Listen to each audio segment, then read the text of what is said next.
warahmatullahi wabarakatuh. Alhamdulillah, puji syukur kita panjatkan kepada Allah Subhanahu wa taala yang telah memberikan kepada kita semuanya nikmatnya sehingga pada hari ini kita masih bisa melaksanakan ibadah puasa.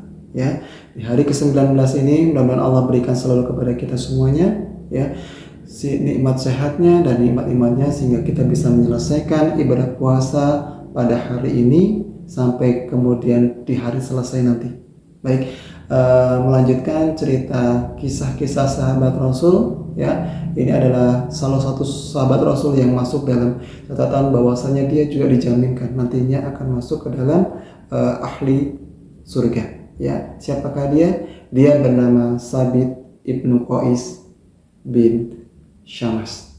Ya, siapakah Sabit ini? Sabit adalah seorang penduduk asli dari kota Madinah. Beliau adalah kaum Ansor yang kemudian beliau ini memiliki sebuah keistimewaan, memiliki sebuah kelebihan yang kelebihan ini sangat disukai oleh Rasulullah Sallallahu Alaihi Wasallam. Ya, bahkan beliau dinyatakan termasuk golongan orang-orang kata Rasul. Sabit adalah golongan orang-orang beruntung baik di dunia maupun di akhirat nanti. Ya, baik kita akan mengulas sedikit banyak tentang Sabit ini. Siapakah Sabit ini sebenarnya? Sabit adalah seorang ya orator, seorang yang menjadikan juru bicara Rasulullah Sallallahu Alaihi Wasallam. Bagaimana sosok orang Sabit ini? Sabit itu bukanlah orang yang tampan. Bahkan dikatakan bahwa Sabit itu memiliki rupa yang buruk. Bahkan suatu ketika istri dari seorang Sabit ini datang ke Rasulullah. Wahai Rasulku, sesungguhnya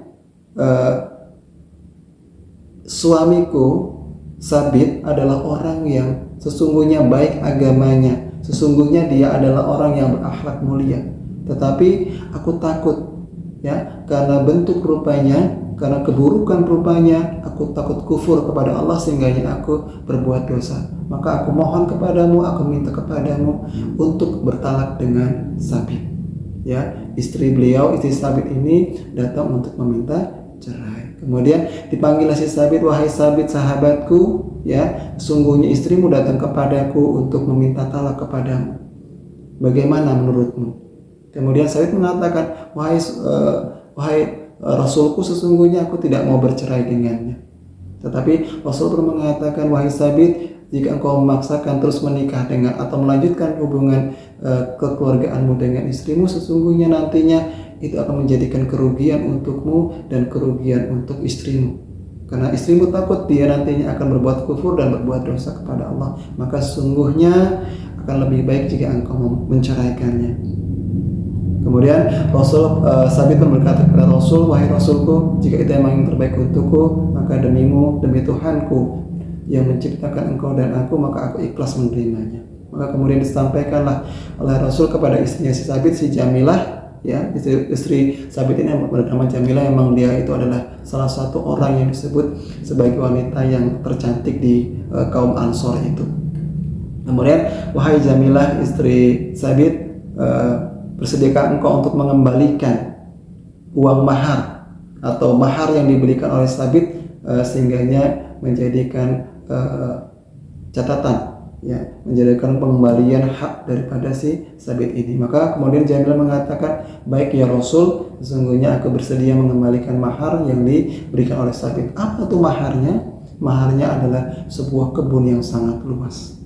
Ya, jadi Sabit ini sebenarnya bukan orang yang miskin, tetapi memang kekurangannya adalah fisiknya yang buruk. Ya. Kemudian apa lagi yang istimewa dari Sabit sehingganya dia dikatakan bahwasanya nanti Sabit ini adalah seorang yang menjadi calon penghuni surga atau ahli surga. Ya, Sabit ini adalah orang yang memiliki intonasi suara, ya, memiliki bahasa suara yang keras. Ya, tetapi sehingganya pada kehidupan sehari-harinya Rasulullah memintanya untuk menjadi seorang orator, menjadi seorang muadzin, seorang pembicara yang menyampaikan hal-hal kebaikan Islam untuk disiarkan ke ajaran-ajaran atau orang-orang musyrikin. Ya, Sabit adalah orang yang istimewa. beliau adalah seorang yang menguasai banyak bahasa, beliau juga seorang yang pandai dalam bersyair, ya. Beliau adalah seorang pujangga, ya. Sehingganya apapun yang disampaikan beliau dengan intonasi bahasa yang baik, dengan cara pemaparan yang jelas, dengan istilah dan perumpamaan yang sangat baik, sehingganya memungkinkan orang yang mendapatkan informasi darinya itu bisa mendapatkan dengan baik. Bahkan suatu ketika Rasulullah meminta kepada si Sabit ini bahwasanya, wahai Sabit, sesungguhnya hari ini aku minta tolong kepadamu, sampaikanlah pidato atau ceramah bahasa kita sekarang ya, untuk mencerahkan para sahabat-sahabat yang lainnya. Setelah selesai ceramah tersebut, maka sahabat-sahabat menyatakan kepada teman-temannya bahwasanya di antara begitu banyak pidato atau ceramah yang disampaikan, apa yang disampaikan Sabit ini adalah yang paling baik, ya, baik tata bahasanya, cara penyampaiannya, intonasi suaranya itu sangatlah baik, ya. Tapi suatu ketika Sabit ini menghilang, tidak mau berkumpul dengan Rasulullah, ya. Dia tidak mau hadir berkumpul bersama-sama Rasulullah, sampai suatu ketika Rasulullah pun bertanya kepada sahabatnya, wahai sahabatku, apakah kamu melihat Sabit? Kenapa beberapa hari ini aku tidak melihatnya? Dia jarang duduk bareng bersama kita, ya. Kemudian ada tetangga daripada seorang Sabit ini mengatakan bahwasanya, wahai Rasulku, sesungguhnya Sabit sekarang dalam kondisi yang sangat sedih karena turunnya surat Al-Hujurat ayat kedua itu yang menyebutkan bahwasanya siapapun yang meninggikan suaranya lebih tinggi daripada Rasul, maka sungguhnya dia adalah ahli daripada neraka. Kemudian Rasul berkata dengan tersenyum, wahai tetangga daripada Sabit, ya, sampaikanlah kepada Sabit dan dengarkanlah oleh kalian semuanya bahwasanya Sabit mengeraskan suaranya atau meninggikan suaranya bukan untuk menentangku atau melawanku, tetapi dia meninggikan suaranya karena permintaanku dan untuk membela agama kita. Maka sesungguhnya Sabit bukanlah golongan orang-orang yang rugi dan akan masuk neraka, tapi dia golongan orang-orang yang beruntung yang nantinya akan masuk ke dalam surga. Maka kemudian saat itu juga, saat pulanglah ke rumah Sabit untuk menyampaikan perintah atau wasilah dari Rasulullah SAW bahwasanya dia termasuk golongan orang-orang yang beruntung dan bukan golongan orang-orang yang merugi.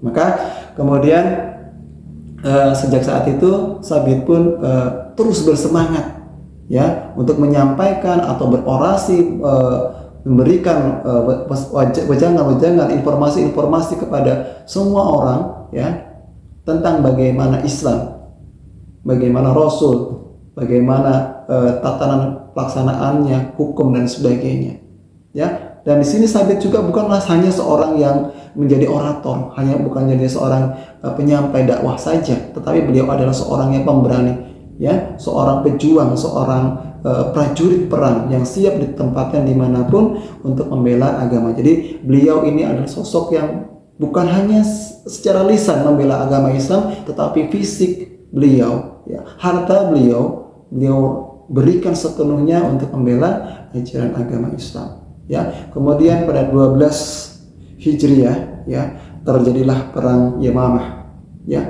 Apa itu perang Yamamah? Perang Yamamah adalah salah satu perang pada waktu itu banyak muncul para nabi-nabi palsu, ya, nabi-nabi yang mengaku utusan Allah dan menjadikan pembenar ajaran agama baru. Nah, Sabit ini bersama sahabat-sahabat Rasul bertugas untuk membasmi, ya, menghancurkan, ya, memusnahkan para nabi-nabi palsu ini, ya. Pada waktu itu, pada perang Yamamah itu, nabi yang diperangi adalah Nabi Musailamah bin Kadzdzab, ya. Karena begitu banyaknya para pengikutnya, akhirnya syahidlah Sabit ini dalam perang Yamamah itu, ya. Beliau syahid dalam kondisi yang memiliki luka atau terluka dengan begitu banyak, sehingga karena lukanya yang begitu banyak, akhirnya beliau menjadi syahid atau meninggal dunia pada perang Yamamah, yaitu tanggal 12 Hijriah tadi, ya. Jadi demikianlah cerita salah satu sahabat Rasul yang dia masuk ke dalam ajaran atau masuk ke dalam surganya Allah, keistimewaannya adalah salah satunya memiliki suara yang lantang, suara yang bagus untuk menyiarkan, mendakwahkan ajaran agama Islam, ya, dan menyampaikan ketauhidan kepada seluruh umat. Sehingga diharapkan semua umat bisa beruntung dan masuk ke dalam surganya Allah. Baik, demikian kisah singkat tentang salah satu sahabat Rasul yang bernama Sabit Ibnu Qais bin Syamas, ya. Saya akhiri. Assalamualaikum warahmatullahi wabarakatuh.